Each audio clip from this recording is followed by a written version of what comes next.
Welcome to Twin Whistles. I'm your host, Joe Chap, Detroit Lions. We're going to talk about Jameson Williams for a minute.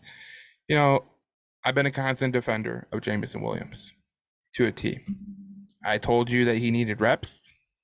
I told you that he was going to have to get his game together because the reality of the situation is over his over a 4-year stretch, he's pretty much only played 1 year, counting the 2 years at Ohio State, 1 year at Alabama, 1 year with the Detroit Lions. So when you go to Alabama, you are playing in a very tough league.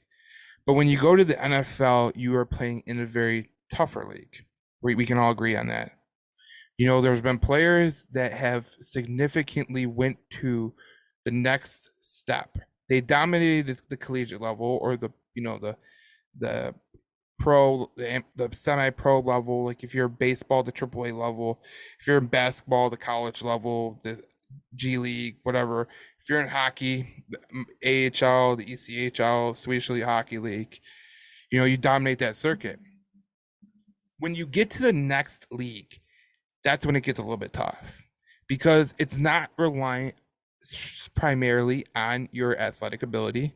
It's not reliant on how great you were in those leagues.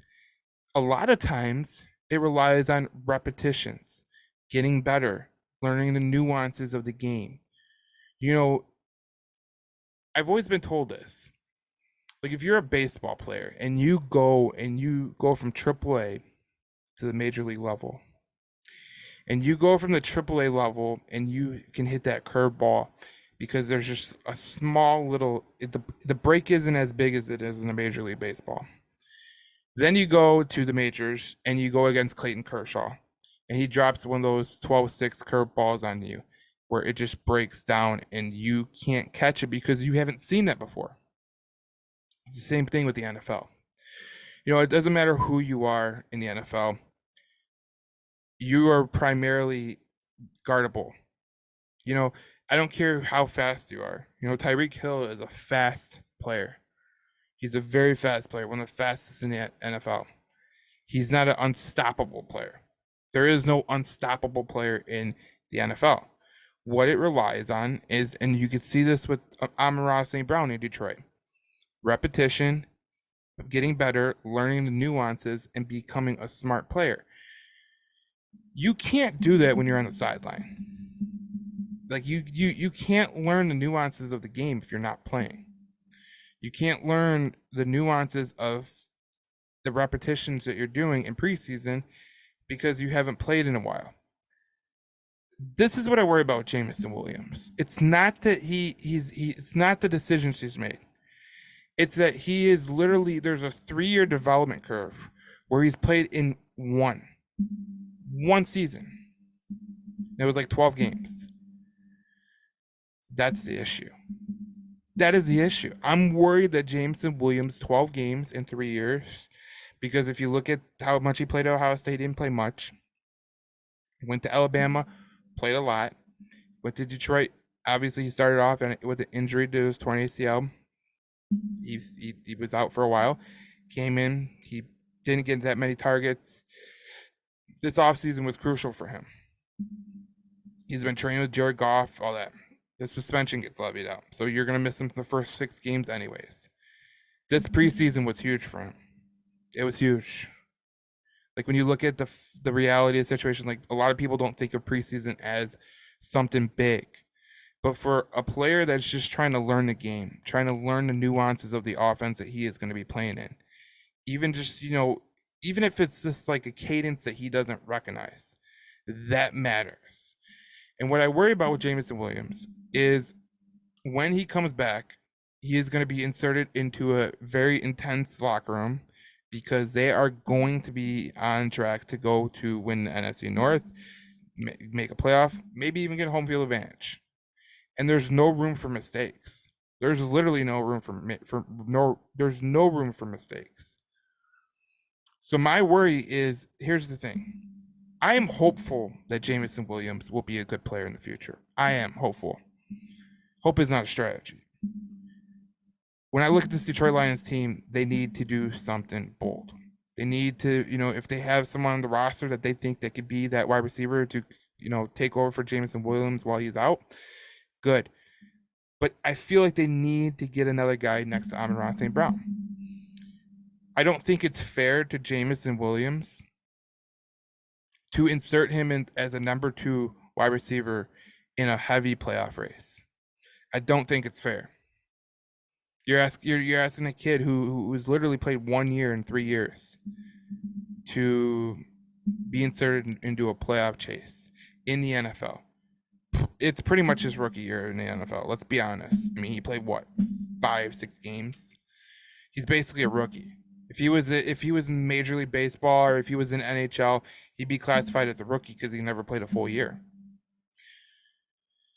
The worry is that I know that Dan Campbell is going to take it slow with Jameson WIlliams when he comes back. I know that for a fact.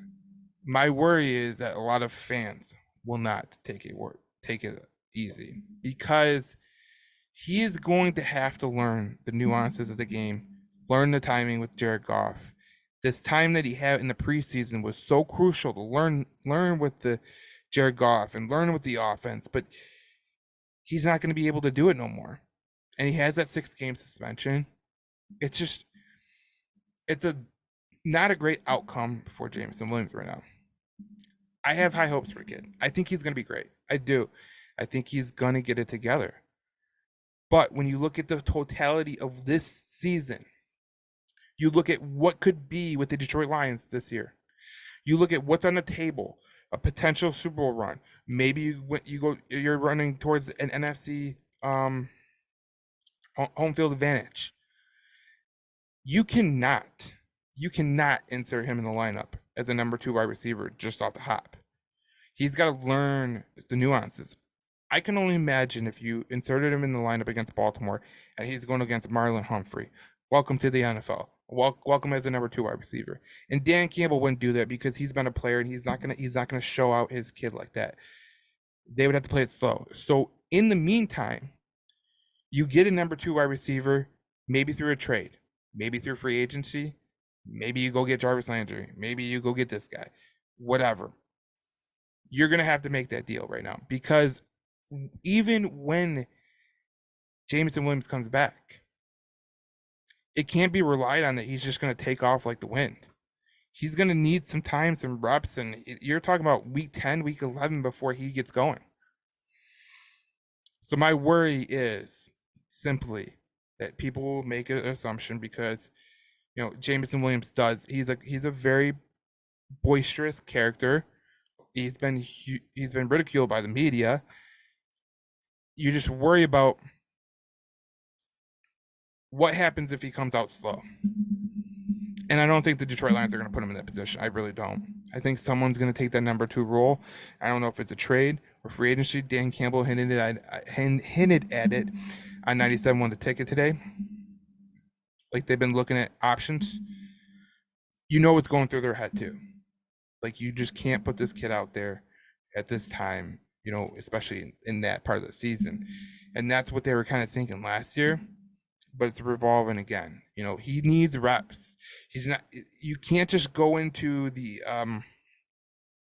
like I said, you can't just go in the NFL and think that you're just going to dominate. It doesn't work that way. It's an interesting thing for the Detroit Lions right now, and they have a lot of things to look at in terms of who will be the number 2 wide receiver, what's going to happen with that. And is that what number 2 wide receiver on the roster? They have a number 1 wide receiver. It's Amon-Ra St. Brown. But that number 2 wide receiver, which I thought was Jameson WIlliams, isn't going to be Jameson WIlliams for at least the first 6 weeks and maybe the first 10 weeks. I'm Joe Chapman. I'll see you in the next video between the Whistles, Detroit.